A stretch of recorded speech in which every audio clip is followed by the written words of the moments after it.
नमस्ते बच्चों, स्वागत है ਤੁਹਾਡਾ ਜਮਾਤ 9ਵੀਂ ਵਿੱਚ। ਮੈਂ ਸੁਨੀਤਾ ਰਾਣੀ ਅੱਜ ਤੁਹਾਨੂੰ ਕਰਵਾਉਣ ਜਾ ਰਹੀ ਹਾਂ ਤੁਹਾਡੀ ਪਾਠ ਪੁਸਤਕ ਸਾਹਿਤ ਮਾਲਾ ਦੇ ਵਿੱਚ ਦਰਜ ਸ਼ਿਵ ਕੁਮਾਰ ਬਟਾਲਵੀ ਦੁਆਰਾ ਲਿਖੀ ਹੋਈ ਕਵਿਤਾ ਧਰਤੀ ਬਾਬਲਾ ਢੋਲ ਬਜਾਓ ਅਤੇ ਆਰਤੀ। ਲੇਕਿਨ ਇਸ ਤੋਂ ਪਹਿਲਾਂ ਆਪਾਂ ਕਰ ਲੈਂਦੇ ਹਾਂ ਕਵੀ ਬਾਰੇ ਇੱਕ ਛੋਟੀ ਜਿਹੀ ਜਾਣ ਪਛਾਣ। शिव कुमार का जन्म बड़ा पिंड लोटिया जिला गुरदासपुर ਵਿੱਚ श्री कृष्ण गोपाल ਦੇ ਘਰ 8 ਅਕਤੂਬਰ 1937 ਈਸਵੀ ਨੂੰ श्रीमती शांति देवी ਦੀ ਕੁੱਖੋਂ ਹੋਇਆ। शिव ने 1953 ਈਸਵੀ ਵਿੱਚ ਮੈਟ੍ਰਿਕ ਕੀਤੀ ਤੇ ਫਿਰ FSC ਕਰਕੇ ਪੜ੍ਹਾਈ ਵੱਲੋਂ ਦਿਲੋਂ ਚਾਟ ਹੋ ਗਿਆ। ਕੁਝ ਸਮਾਂ ਪਟਵਾਰ ਦਾ ਕੰਮ ਕੀਤਾ ਪਰ ਨੌਜਵਾਨ ਸ਼ਾਇਰ ਲਈ ਇਹ ਕਿੱਤਾ ਰਾਸ ਨਾ ਆਇਆ। शिव ਦੇ ਕੋਲ ਵਿਰਾ ਭਰੇ ਗੀਤ ਸਨ ਤੇ ਉਹਨਾਂ ਨੂੰ ਗਾਉਣ ਲਈ ਸੋਚ ਭਰੀ ਆਵਾਜ਼ ਸੀ, ਇਸ ਲਈ ਉਸ ਦੀ ਦਰਦ ਭਰੀ ਆਵਾਜ਼ਾਂ ਜਿਹੜੀਆਂ ਸੀ ਉਸ ਚੀਜ਼ 'ਤੇ ਗੂੰਜਣ ਲੱਗੀਆਂ ਅਤੇ ਪੰਜਾਬੀ ਦਾ ਉਹ ਪ੍ਰਮੁੱਖ ਕਵੀ ਹੋ ਨਿਬੜਿਆ। ਉਹਨਾਂ ਦਾ ਪ੍ਰਸਿੱਧ ਕਾਵਿ ਜਿਹੜਾ ਸੰਗ੍ਰਹਿ ਹੈ ਉਹ ਸੀ ਵਿਰਹਾ ਨੂੰ ਸੁਲਤਾਨ, ਅਤੇ ਉਹਨਾਂ ਦੁਆਰਾ ਲਿਖੀਆਂ ਹੋਈਆਂ ਪ੍ਰਸਿੱਧ ਕਾਵਿ ਪੁਸਤਕਾਂ ਹਨ ਪੀੜਾਂ ਦਾ ਪਰਾਗ, ਲਾਜਵੰਤੀ, ਆਟੇ ਦੀਆਂ ਚਿੜੀਆਂ, ਮੈਨੂੰ ਵਿਦਾ ਕਰੋ, ਲੂਣਾ, ਆਰਤੀ, ਮੈਂ ਤੇ ਮੈਂ ਆਦਿ। ਆਪ ਦੀ ਕਾਵਿ ਰਚਨਾ ਲੂਣਾ ਨੂੰ ਭਾਰਤੀ ਸਾਹਿਤ ਅਕਾਦਮੀ ਵੱਲੋਂ ਪੁਰਸਕ੍ਰਿਤ ਕੀਤਾ ਗਿਆ। ਉਹਨਾਂ ਦਾ ਦੇਹਾਂਤ ਭਰ ਜਵਾਨੀ ਦੀ ਉਮਰ ਵਿੱਚ 7 ਮਈ 1973 ਈਸਵੀ ਨੂੰ ਹੋ ਗਿਆ। ਅਤੇ ਚਲੋ ਬੱਚੋ ਹੁਣ ਆਪਾਂ ਕਰਦੇ ਹਾਂ ਉਹਨਾਂ ਦੀ ਲਿਖੀ ਹੋਈ ਕਵਿਤਾ ਧਰਮੀ ਬਾਬਲਾ, ਜਿਸ ਦੀ ਵਿੱਚ ਕਿ ਆਪਣੇ ਬਾਬਲ ਅੱਗੇ ਉਸਦੀ ਧੀ ਦੀ ਕਰੁਣਾਮਈ ਹਾਵ ਭਾਵ ਅੰਕਿਤ ਹਨ, ਜਿਸ ਨੂੰ ਆਪਣੀ ਮਰਜ਼ੀ ਅਨੁਸਾਰ ਆਪਣੇ ਪ੍ਰੇਮੀ ਨੂੰ ਆਪਣਾ ਜੀਵਨ ਸਾਥੀ ਬਣਾਉਣ ਦੀ ਖੁੱਲ੍ਹ ਨਹੀਂ ਦਿੱਤੀ ਜਾਂਦੀ। ਤਾਂ ਚਲੋ ਬੱਚੋ ਕਰਦੇ ਹਾਂ ਕਵਿਤਾ। ਜਦ ਪੈਨ ਕਪਾਹੀ ਫੁੱਲ ਵੇ ਧਰਮੀ ਬਾਬਲਾ, ਸਾਨੂੰ ਉਹ ਰੁੱਤ ਲੈ ਦੇ ਮੁੱਲ ਵੇ ਧਰਮੀ ਬਾਬਲਾ। ਧੀ ਕਹਿੰਦੀ ਹੈ ਕਿ ਹੇ ਧਰਮੀ ਬਾਬਲਾ, ਸਾਨੂੰ ਉਹ ਰੁੱਤ ਜੇ ਮੁੱਲ ਵੀ ਮਿਲ ਸਕਦੀ ਹੈ ਤਾਂ ਲੈ ਦੇ ਜਦੋਂ ਕਪਾਹਾਂ ਨੂੰ ਫੁੱਲ ਪੈਂਦੇ ਹਨ। ਅਰਥਾਤ ਮੈਨੂੰ ਜੀਵਨ ਵਿੱਚ ਉਸ ਰੁੱਤ ਦੀ ਲੋੜ ਹੈ ਜਦੋਂ ਮਨ ਖੁਸ਼ ਹੋਣ ਨਾਲ ਆਲੇ ਦੁਆਲੇ ਦਾ ਸਾਰਾ ਕੁਝ ਲੁਭਾਉਣਾ ਲੱਗਦਾ ਹੈ। ਇਸ ਰੁੱਤ 'ਤੇ ਮੇਰਾ ਗੀਤ ਗਵਾਚਾ, ਜਿਹਦੇ ਗੱਲ ਵਿਰੋਧੀ ਗਾਨੇ, ਮੁੱਖ ਤੇ ਕਿੱਲ ਗਮਾ ਦੇ, ਨੈਣੀ ਉਜੜੇ ਖੂਹ ਦਾ ਪਾਣੀ, ਗੀਤ ਕਿ ਜਿਸ ਨੂੰ ਹੋਂਠ ਛੁਹਾਇਆ ਜਾਏ ਕਸੂਰੀ, ਹੁੱਲ ਵੇ ਧਰਮੀ ਬਾਬਲਾ, ਸਾਨੂੰ ਗੀਤ ਉਹ ਲੈ ਦੇ ਮੁੱਲ ਵੇ ਧਰਮੀ ਬਾਬਲਾ। ਜਿਹੜੀ ਰੁੱਤ ਵਿੱਚ ਇਸ ਸਮੇਂ ਮੈਂ ਲੰਘ ਰਹੀ ਹਾਂ, ਇਸ ਰੁੱਤ ਵਿੱਚ ਮੇਰਾ ਉਹ ਗੀਤ ਰੂਪੀ ਪ੍ਰੇਮੀ ਗੁਆਚ ਗਿਆ ਹੈ, ਜਿਸ 'ਤੇ ਗੱਲ ਬਿਰਹਾ ਦੀ ਗਾਨੀ ਪਈ ਹੋਈ ਹੈ। ਉਸ ਦੇ ਮੂੰਹ ਉੱਤੇ ਗਮਾਂ ਦੇ ਕਿੱਲ ਸਨ ਅਤੇ ਅੱਖਾਂ ਵਿੱਚ ਉਜੜੇ ਖੂਹ ਦਾ ਪਾਣੀ ਸੀ। ਉਹ ਗੀਤ ਅਜਿਹਾ ਸੀ ਕਿ ਉਸ ਨੂੰ ਬੁੱਲ ਛੁਹਾਉਂਦਿਆਂ ਹੀ ਹਵਾ ਵਿੱਚ ਕਸਤੂਰੀ ਦੀ ਖੁਸ਼ਬੂ ਫੈਲ ਜਾਂਦੀ ਸੀ। ਹੇ ਮੇਰੇ ਧਰਮੀ ਬਾਬਲਾ, ਮੈਨੂੰ ਮੇਰਾ ਉਹ ਗੁਆਚਾ ਗੀਤ ਜੇ ਮੁੱਲ ਮਿਲ ਸਕਦਾ ਹੈ ਤਾਂ ਲੈ ਦੇਈਂ। ਇੱਕ ਦਿਨ ਮੈਂ ਤੇ ਗੀਤ ਮੇਰੇ, ਇਸ ਟੂਣੇ ਹਾਰੀ ਰੁੱਤੇ, ਦਿਲਾਂ ਦੀ ਧਰਤੀ ਵਾਹੀ ਗੋਡੀ ਬੀਜੇ ਸੁਪਨੇ ਸੁੱਚੇ। ਧੀ ਕਹਿੰਦੀ ਹੈ ਕਿ ਹੇ ਧਰਮੀ ਬਾਬਲਾ, ਇੱਕ ਦਿਨ ਮੈਂ ਤੇ ਮੇਰੇ ਗੀਤ ਰੂਪੀ ਪ੍ਰੇਮੀ ਨੇ ਇਸ ਟੂਣੇ ਹਾਰੀ ਰੁੱਤ ਵਿੱਚ ਦਿਲਾਂ ਦੀ ਧਰਤੀ ਨੂੰ ਵਾਹਿਆ ਤੇ ਗੋਡਿਆ ਸੀ ਅਤੇ ਉਸ ਵਿੱਚ ਪਿਆਰ ਦੇ ਸੁੱਚੇ ਮੋਤੀ ਬੀਜੇ ਸਨ। ਲੱਖ ਨੈਣਾ ਦੇ ਪਾਣੀ ਸਿੰਜੇ, ਪਰ ਨਾ ਲੱਗੇ ਫੁੱਲ ਵੇ ਧਰਮੀ ਬਾਬਲਾ, ਸਾਨੂੰ ਇੱਕ ਫੁੱਲ ਲੈ ਦੇ ਮੁੱਲ ਵੇ ਧਰਮੀ ਬਾਬਲਾ। ਤੇ ਫਿਰ ਅੱਗੋਂ ਉਹ ਕਹਿੰਦੀ ਹੈ ਕਿ ਅਸੀਂ ਉਸ ਖੇਤੀ ਨੂੰ ਨੈਣਾ ਦੇ ਲੱਖਾਂ ਪਾਣੀਆਂ ਨਾਲ ਸਿੰਜਿਆ ਸੀ, ਪਰ ਉਸ ਨੂੰ ਫੁੱਲ ਨਹੀਂ ਸਨ ਲੱਗੇ। ਹੇ ਮੇਰੇ ਧਰਮੀ ਬਾਬਲ, ਮੈਨੂੰ ਪਿਆਰ ਦੀ ਉਸ ਖੇਤੀ ਦਾ ਇੱਕ ਫੁੱਲ ਜੇ ਮੁੱਲ ਵੀ ਮਿਲਦਾ ਹੋਵੇ ਤਾਂ ਲੈ ਦੇ। ਕਿਹੜੇ ਕੰਮ ਇਹ ਮਿਲਖ ਜਗੀਰਾਂ, ਜੇ ਧੀਆਂ ਕੁਮਲਾਈਆਂ। ਧੀ ਕਹਿੰਦੀ ਹੈ ਕਿ ਹੇ ਬਾਬਲ, ਤੇਰੀਆਂ ਵੱਡੀਆਂ ਵੱਡੀਆਂ ਮਿਲਖਾਂ ਜਾਗੀਰਾਂ ਕਿਸ ਕੰਮ ਜੇ ਤੇਰੀਆਂ ਧੀਆਂ ਕੁਮਲਾਈਆਂ ਰਹਿਣ। ਕਿਹੜੇ ਕੰਮ ਤੇਰੇ ਮਾਨ ਸਰੋਵਰ ਹੰਸਨੀਆਂ ਤਿਰਹਾਈਆਂ। ਤੇ ਫਿਰ ਉਹ ਕਹਿੰਦੀ ਹੈ ਕਿ ਤੇਰੇ ਮਾਨ ਸਰੋਵਰ ਕਿਸ ਕੰਮ ਜੇਕਰ ਤੇਰੀਆਂ ਹੰਸਨੀਆਂ ਵਰਗੀਆਂ ਧੀਆਂ ਤਿਹਾਈਆਂ ਰਹਿਣ। ਕਿਹੜੇ ਕੰਮ ਖਿਲਾਰੇ ਤੇਰੀ ਚੋਗ ਮੋਤੀਆਂ ਤੁੱਲ ਵੇ ਧਰਮੀ ਬਾਬਲਾ, ਜੇ ਰੁੱਤ ਨਾ ਲੈ ਦੇ ਮੁੱਲ ਵੇ ਧਰਮੀ ਬਾਬਲਾ, ਜਦ ਪੈਣ ਕਪਾਹੇ ਫੁੱਲ ਵੇ ਧਰਮੀ ਬਾਬਲਾ।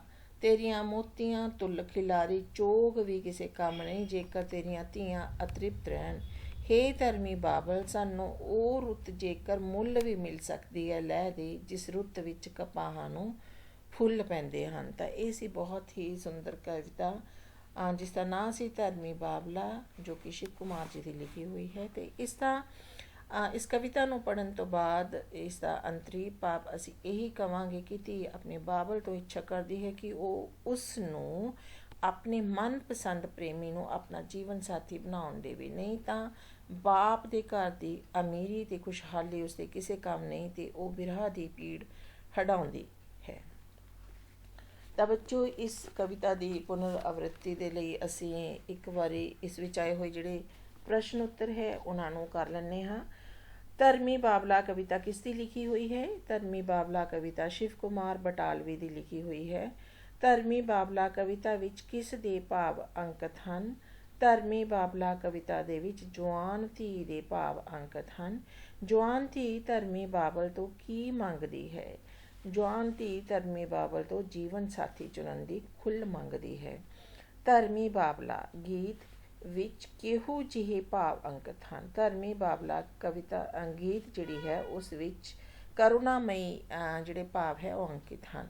ਜਵਾਨ ਕੁੜੀ ਬਾਬਲ ਤੋਂ ਕਿਹੋ ਜਿਹੀ ਰੁੱਤ ਦੀ ਮੰਗ ਕਰਦੀ ਹੈ? ਜਵਾਨ ਕੁੜੀ ਬਾਬਲ ਤੋਂ ਮਨ ਨੂੰ ਖੁਸ਼ੀ ਦੇਣ ਵਾਲੀ ਰੁੱਤ ਦੀ ਮੰਗ ਕਰਦੀ ਹੈ। ਜਵਾਨ ਕੁੜੀ ਜੀਵਨ ਦੇ ਕਿਹੋ ਜਿਹੇ ਪੜਾਅ ਵਿੱਚੋਂ ਲੰਘ ਰਹੀ ਹੈ? ਜਵਾਨ ਕੁੜੀ ਜੀਵਨ ਦੇ ਬਿਰਹਾ ਭਰੇ ਪੜਾਅ ਵਿੱਚੋਂ ਲੰਘ ਰਹੀ ਹੈ। ਧਰਮੀ ਬਾਬਲਾ ਕਵਿਤਾ ਵਿੱਚ ਗੀਤ ਕਿਸ ਚੀਜ਼ ਦਾ ਚਿੰਨ੍ਹ ਹਨ? ਧਰਮੀ ਬਾਬਲਾ ਕਵਿਤਾ ਵਿੱਚ ਗੀਤ ਪ੍ਰੇਮੀ ਦਾ ਚਿੰਨ੍ਹ ਹਨ। ਗੀਤ ਰੂਪੀ ਪ੍ਰੇਮੀ ਦੇ ਗਲ ਵਿੱਚ ਕਾਹਦੀ ਗਾਨੀ ਪਾਈ ਹੋਈ ਹੈ? ਗੀਤ ਰੂਪੀ ਪ੍ਰੇਮੀ ਦੇ ਗਲ ਵਿੱਚ ਬਿਰਹਾ ਦੀ ਗਾਨੀ ਪਾਈ ਹੋਈ ਹੈ। ਗੀਤ ਰੂਪੀ ਪ੍ਰੇਮੀ ਦੇ ਮੂੰਹ 'ਤੇ ਕੀ ਸੀ? ਗੀਤ ਰੂਪੀ ਪ੍ਰੇਮੀ ਦੇ ਮੂੰਹ 'ਤੇ ਗਮਾਂ ਦੇ ਕਿੱਲ ਸੀ। ਗੀਤ ਰੂਪੀ ਪ੍ਰੇਮੀ ਦੀਆਂ ਅੱਖਾਂ ਵਿੱਚ ਕੀ ਸੀ? ਗੀਤ ਰੂਪੀ ਪ੍ਰੇਮੀ ਦੀਆਂ ਅੱਖਾਂ ਦੇ ਵਿੱਚ ਉਜੜੇ ਖੂਹ ਦਾ ਪਾਣੀ ਸੀ। ਗੀਤ ਗਾਉਂਦਿਆਂ ਹੀ ਹਵਾ ਵਿੱਚ ਕੀ ਖੁਸ਼ਬੂ ਫੈਲ ਜਾਂਦੀ ਹੈ? ਗੀਤ ਗਾਉਂਦਿਆਂ ਹੀ ਹਵਾ ਵਿੱਚ ਕਸਤੂਰੀ ਦੀ ਖੁਸ਼ਬੂ ਫੈਲ ਜਾਂਦੀ ਹੈ। ਪ੍ਰੇਮੀ ਨੇ ਟੂਣੇਹਾਰੀ ਰੁੱਤ ਵਿੱਚ ਕਿਸ ਨੂੰ ਵਾਹਿਆ ਤੇ ਗੋਡਿਆ? ਪ੍ਰੇਮੀ ਨੇ ਟੂਣੇਹਾਰੀ ਰੁੱਤ ਵਿੱਚ ਦਿਲ ਦੀ ਧਰਤੀ ਨੂੰ ਵਾਹਿਆ ਤੇ ਗੋਡਿਆ।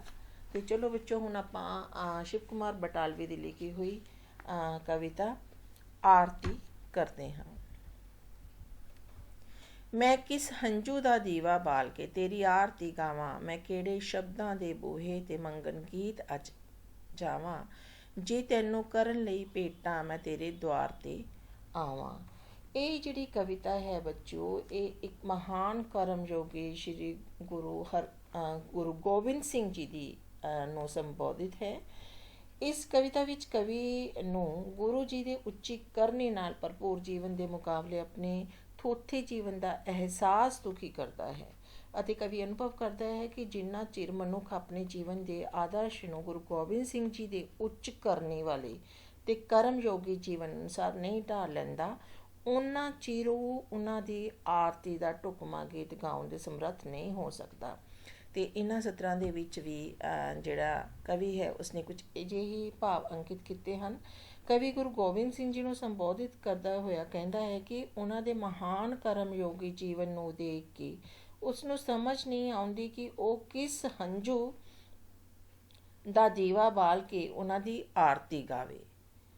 ਅਤੇ ਕਵੀ ਦਾ ਭਾਵ ਹੈ ਕਿ ਗੁਰੂ ਜੀ ਦੇ ਜੀਵਨ ਵਿੱਚ ਭਾਵੇਂ ਦੁੱਖ ਹੀ ਦੁੱਖ ਆਏ, ਪਰ ਉਹਨਾਂ ਨੇ ਆਪਣੀਆਂ ਅੱਖਾਂ ਵਿੱਚੋਂ ਅਥਰੂ ਨਹੀਂ ਸੰਕੇਰੇ, ਪਰ ਕਵੀ ਦੁੱਖ ਵਿੱਚ ਕੇਵਲ ਅਥਰੂ ਹੀ ਕੇਰ ਸਕਦਾ ਹੈ। ਉਸਨੂੰ ਜਾਪਦਾ ਹੈ ਕਿ ਗੁਰੂ ਜੀ ਦੀ ਆਰਤੀ ਗਾਉਣ ਲਈ ਉਸ ਦਾ ਇੱਕ ਅਥਰੂ ਵੀ ਯੋਗ ਨਹੀਂ। ਇਸ ਕਰਕੇ ਅਥਰੂ ਕੇਰਨ ਵਾਲਾ ਕਵੀ ਆਪਣੇ ਆਪ ਨੂੰ ਗੁਰੂ ਜੀ ਦੀ ਆਰਤੀ ਦਾ ਗੀਤ ਗਾਉਣ ਤੋਂ ਅਸਮਰਥ ਸਮਝਦਾ ਹੈ। ਫਿਰ ਉਸਨੂੰ ਇਹ ਵੀ ਸਮਝ ਨਹੀਂ ਆਉਂਦੀ ਕਿ ਉਹ ਕਿਹੜੇ ਸ਼ਬਦ ਦੇ ਬੂਹੇ ਉੱਤੇ ਜਾ ਕੇ ਗੁਰੂ ਜੀ ਦੀ ਢੁਕਵੀਂ ਉਸਤਤ ਨਾਲ ਭਰਿਆ ਗੀਤ ਮੰਗਣ ਲਈ ਜਾਵੇ, ਜਿਸ ਨੂੰ ਭੇਟਾ ਕਰਨ ਲਈ ਉਹ ਉਹਨਾਂ ਦੇ ਦੁਆਰ ਉੱਤੇ ਪੁੱਜੀ। ਉਹ ਅਨੁਭਵ ਕਰਦਾ ਹੈ ਕਿ ਉਸਦੀ ਬੋਲੀ ਵਿੱਚ ਅਜਿਹੇ ਸ਼ਬਦ ਨੇ ਜੋ ਗੁਰੂ ਜੀ ਦੀ ਸਹੀ ਉਸਤਤ ਗਾ ਸਕਦੇ ਹੋਣ।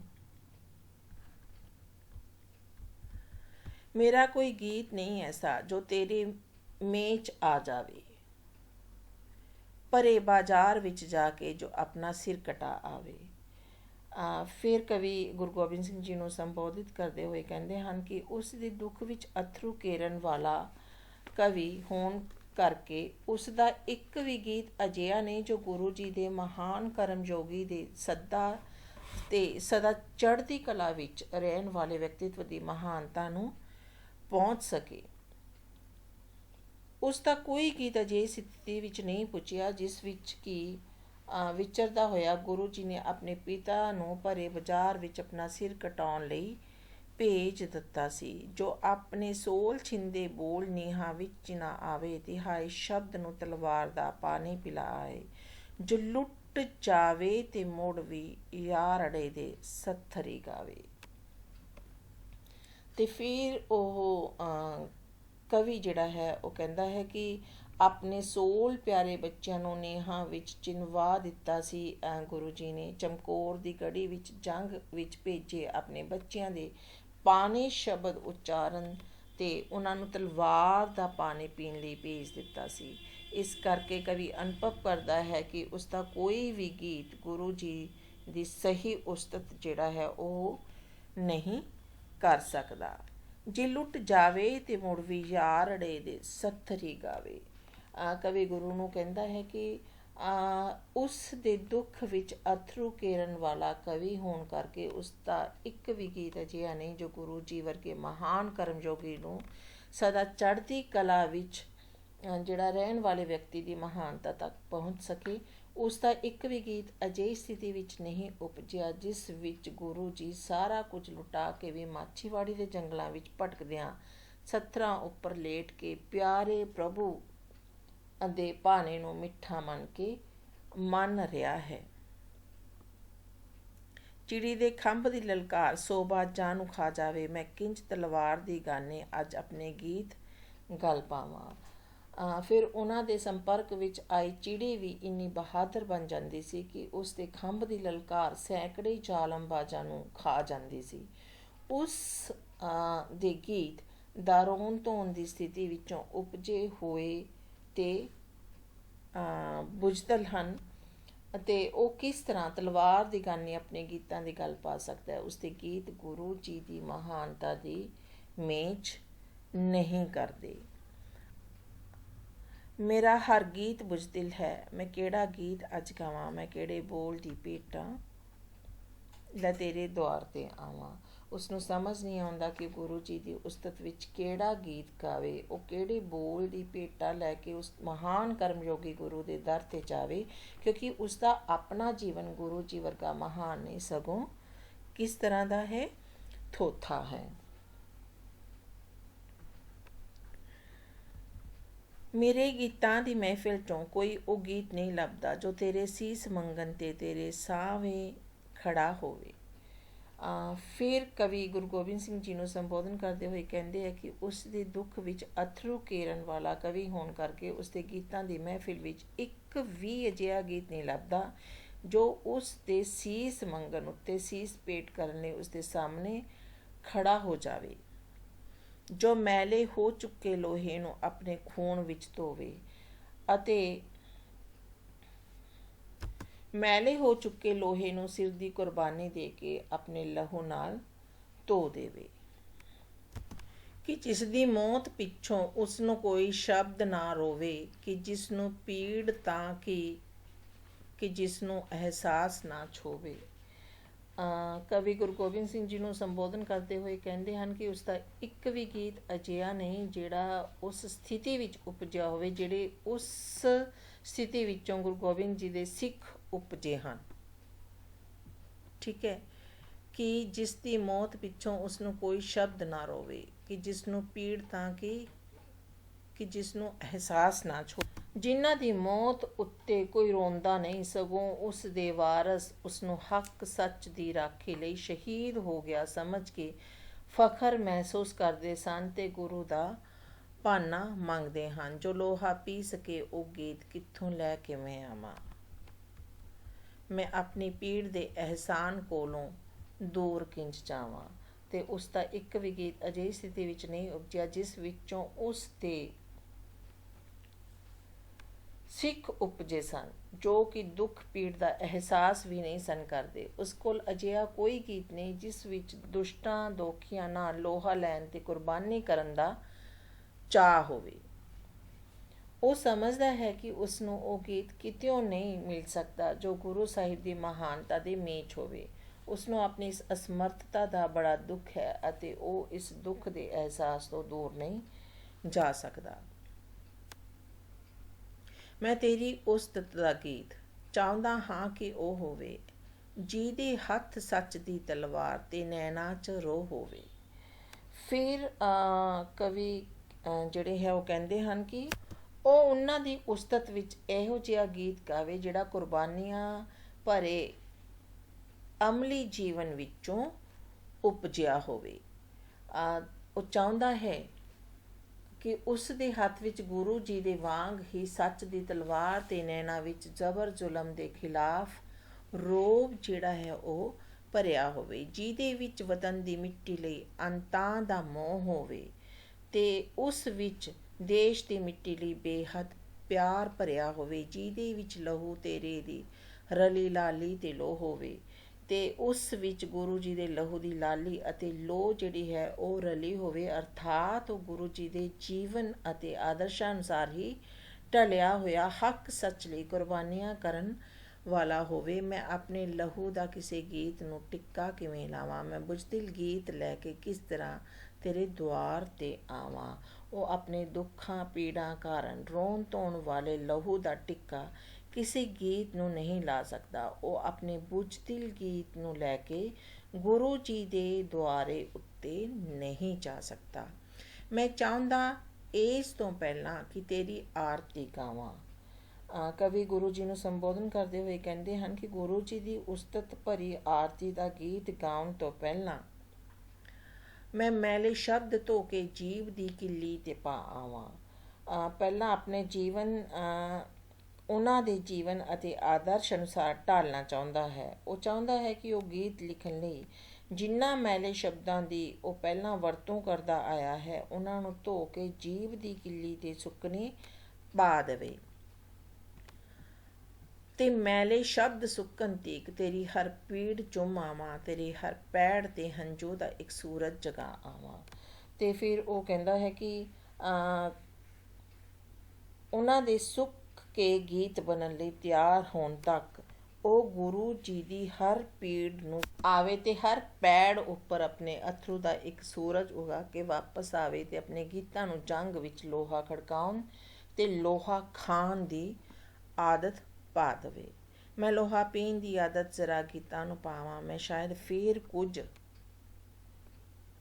ਭੇਟਾਂ ਕਰਨ ਦੇ ਯੋਗ ਹੋ ਆਵਾਂ। ਤੇ ਕਹਿੰਦੇ ਫੇਰ ਹੀ ਸ਼ਾਇਦ ਉਹ ਉਹਨਾਂ ਨੂੰ ਕੁਝ ਭੇਟ ਕਰਨ ਦੇ ਲਾਇਕ ਹੋ ਸਕੇਗਾ। ਮੈਂ ਬੁਝਦਿਲ ਗੀਤ ਲੈ ਕੇ ਕਿਸ ਤਰ੍ਹਾਂ ਤੇਰੇ ਦੁਆਰ ਆਵਾਂ, ਮੈਂ ਕਿਹੜੇ ਸ਼ਬਦ ਦੇ ਬੂਹੇ ਤੇ ਮੰਗਣ ਗੀਤ ਅੱਜ ਜਾਵਾਂ। ਮੇਰਾ ਹਰ ਗੀਤ ਬੁਝਦਿਲ ਹੈ, ਮੈਂ ਕਿਹੜਾ ਗੀਤ ਅੱਜ ਗਾਵਾਂ। ਤੇ ਫਿਰ ਜਿਹੜਾ ਕਵੀ ਹੈ ਗੁਰੂ ਗੋਬਿੰਦ ਸਿੰਘ ਜੀ ਨੂੰ ਸੰਬੋਧਨ ਕਰਦਾ ਹੋਇਆ ਕਹਿੰਦਾ ਹੈ ਕਿ ਉਹਨਾਂ ਦੀ ਉਸਤਤ ਦਾ ਗੀਤ ਗਾਉਣ ਤੋਂ ਪਹਿਲਾਂ ਜੇਕਰ ਉਹ ਆਪਣੇ ਜੀਵਨ ਨੂੰ ਗੁਰੂ ਜੀ ਦੇ ਜੀਵਨ ਦੇ ਆਦਰਸ਼ਾਂ ਅਨੁਸਾਰ ਢਾਲ ਲਵੇ ਤੇ ਉਹ ਉਸ ਵਿੱਚ ਜਿਹੜੀ ਕੁਰਬਾਨੀ ਕਰਨ ਦੀ ਭਾਵਨਾ ਪੈਦਾ ਹੋ ਜਾਵੇ ਤਾਂ ਫਿਰ ਸ਼ਾਇਦ ਉਹ ਆਪਣਾ ਗੀਤ ਉਹਨਾਂ ਨੂੰ ਅੱਗੇ ਭੇਟ ਕਰ ਸਕਣ ਦੇ ਯੋਗ ਹੋ ਸਕਦਾ ਹੈ। ਉਹ ਬੁਝਦਿਲ ਗੀਤ ਲੈ ਕੇ ਉਹਨਾਂ ਦੇ ਦੁਆਰ ਉੱਤੇ ਨਹੀਂ ਜਾ ਸਕਦਾ।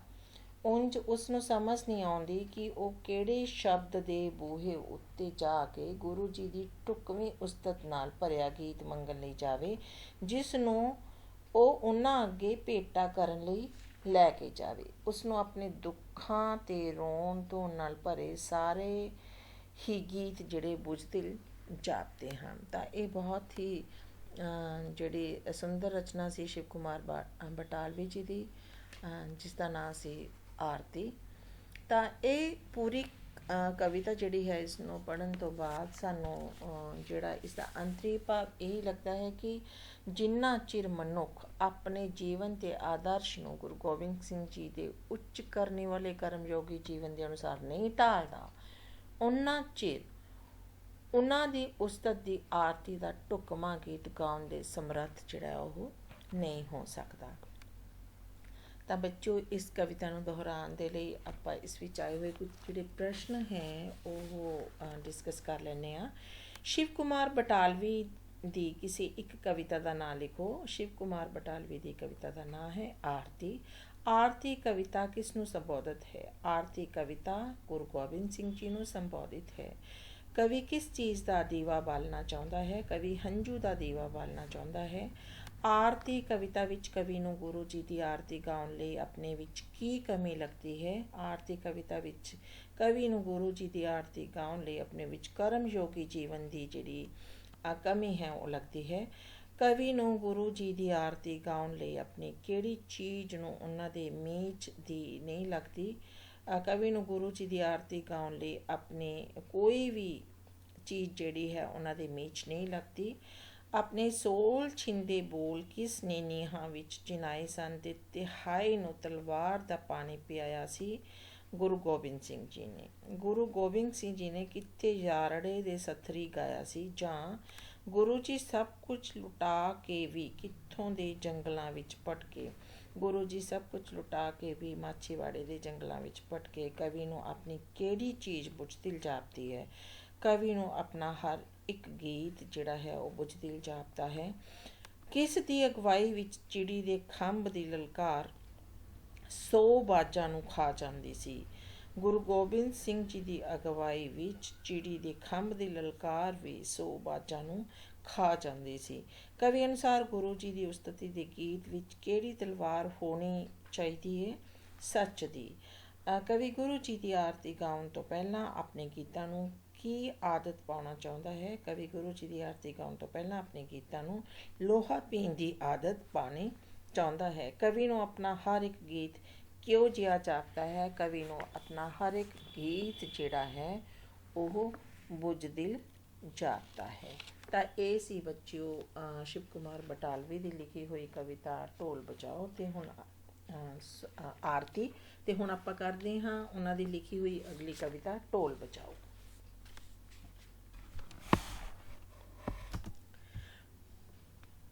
ਇਹ ਕਵਿਤਾ ਬੱਚੇ ਜਿਹੜੀ ਹੈਗੀ ਹੈ ਕਵਿਤਾ ਇਸ ਦੇ ਵਿੱਚ ਜਿਹੜਾ ਕਵੀ ਹੈ ਉਸਨੇ ਵੱਧਦੀ ਆਬਾਦੀ ਨੂੰ ਮਨੁੱਖ ਲਈ ਬਰਬਾਦੀ ਦਾ ਕਾਰਨ ਦੱਸਿਆ ਹੈ ਤੇ ਉਸਨੂੰ ਰੋਕਣ ਦੀ ਪ੍ਰੇਰਨਾ ਜਿਹੜੀ ਹੈ ਇਸ ਕਵਿਤਾ ਦੇ ਦੁਆਰਾ ਦਿੱਤੀ ਹੈ।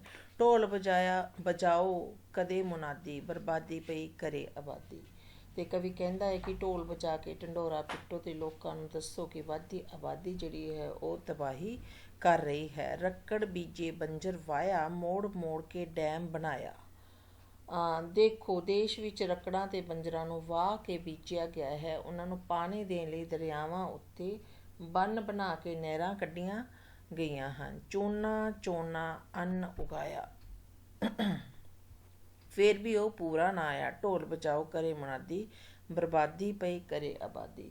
ਤੇ ਫਿਰ ਫਲਸਰੂਪ ਪਹਿਲਾਂ ਨਾਲੋਂ ਦੂਣਾ ਚੌਗੁਣਾ ਜਿਹੜਾ ਅੰਨ ਹੈ ਉਹ ਪੈਦਾ ਕੀਤਾ ਗਿਆ ਹੈ, ਪਰ ਫਿਰ ਵੀ ਉਹ ਵੱਧਦੀ ਹੋਈ ਆਬਾਦੀ ਦੀ ਲੋੜ ਪੂਰੀ ਨਹੀਂ ਕਰ ਸਕਿਆ ਅਤੇ ਬਹੁਤੇ ਲੋਕ ਭੁੱਖੇ ਹੀ ਰਹਿ ਰਹੇ ਹਨ। ਇਸ ਕਰਕੇ ਢੋਲ ਵਜਾ ਕੇ ਢੰਡੋਰਾ ਪਿੱਟਣਾ ਚਾਹੀਦਾ ਹੈ ਕਿ ਵੱਧਦੀ ਹੋਈ ਆਬਾਦੀ ਬਹੁਤ ਨੁਕਸਾਨ ਜਿਹੜੀ ਹੈ ਉਹ ਪਹੁੰਚਾ ਰਹੀ ਹੈ। ਪਰਬਤ ਚੀਰ ਬਣਾਇਆ ਨਹਿਰਾਂ, ਬਿਜਲੀ ਕੱਢੀ ਰਿੜਕੀਆਂ ਲਹਿਰਾਂ। ਕਵੀ ਕਹਿੰਦਾ ਹੈ ਕਿ ਢੋਲ ਵਜਾ ਕੇ ਢੰਡੋਰਾ ਪਿੱਟੋ ਤੇ ਲੋਕਾਂ ਨੂੰ ਦੱਸੋ ਕਿ ਵੱਧ ਰਹੀ ਆਬਾਦੀ ਕਿਸ ਤਰ੍ਹਾਂ ਤਬਾਹੀ ਕਰ ਰਹੀ ਹੈ। ਸਾਡੇ ਦੇਸ਼ ਵਿੱਚ ਤਰੱਕੀ ਤੇ ਖੁਸ਼ਹਾਲੀ ਲਈ ਬੇਸ਼ੱਕ ਬਹੁਤ ਸਾਰੀਆਂ ਸਕੀਮਾਂ ਬਣਾ ਕੇ ਪਰਬਤਾਂ ਨੂੰ ਚੀਰ ਕੇ ਨਹਿਰਾਂ ਕੱਢੀਆਂ ਗਈਆਂ ਹਨ ਤੇ ਪਾਣੀ ਦੀਆਂ ਲਹਿਰਾਂ ਨੂੰ ਰਿੜਕ ਕੇ ਬਿਜਲੀ ਕੱਢ ਕੇ ਹਰ ਪਾਸੇ ਜਗਮਗ ਤੇ ਸਹੂਲਤਾਂ ਦਾ ਪਸਾਰਾ ਕਰਕੇ ਪਿੰਡਾਂ ਤੇ ਸ਼ਹਿਰਾਂ ਦਾ ਫਰਕ ਜਿਹੜਾ ਹੈ ਉਹ ਮੁਕਾ ਦਿੱਤਾ ਗਿਆ ਹੈ। ਫਰਕ ਮਿਟਾਇਆ ਪਿੰਡਾਂ ਸ਼ਹਿਰਾਂ, ਪਰ ਨਾ ਹੋਈ ਲਹਿਰਾਂ ਬਹਿਰਾਂ।